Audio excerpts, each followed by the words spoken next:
Assalomu alaykum, Shavkat Miromonovich. Men Ismoil Farhod, Surxondaryo viloyati Denov tumanida murojaat yo'llayapman sizga. Murojaat yo'llashim boisi ekologik holat yuzasidan ayni damda Denov tumanida ham havo ifloslanishi Air Visual portaliga qaraganda 5 marta ifloslangan ekan.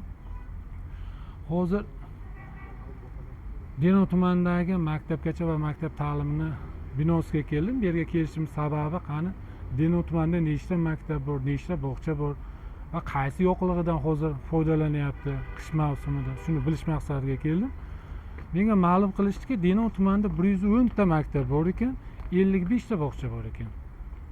Davlatga qarashli 110 ta maktabda ayni damda 601 ta pech o'rnatilgan, ko'mir orqali isitiladi.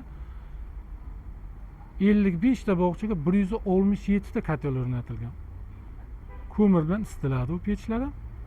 Endi o'ylab ko'ringki, 768 ta obyektdan 100 lik mo'ridan chiqadigan tutunni. Bu to'g'ridan to'g'ri atmosferamizga borib ifloslantirishga olib keladi.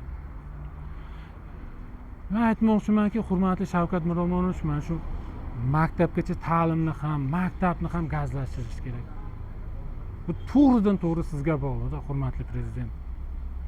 Va qarang, misol uchun-da, mana kuni kecha bir farmon chiqardingiz.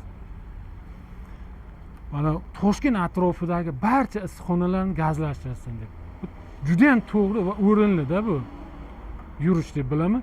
Mana shu nafaqat Denov, balki mana Surxondaryodagi barcha maktab va maktabgacha ta'lim muassasalarini hammasini gazlashtirish kerak.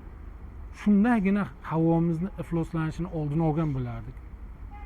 Hurmatli Shavkat Miromonovich, shu murojaatimni atroflicha o'rganib, shu xalq uchun manfaat keltiradigan qaror chiqarasiz degan umiddaman. E'tibor qaratganingiz uchun rahmat. Sog' bo'linglar.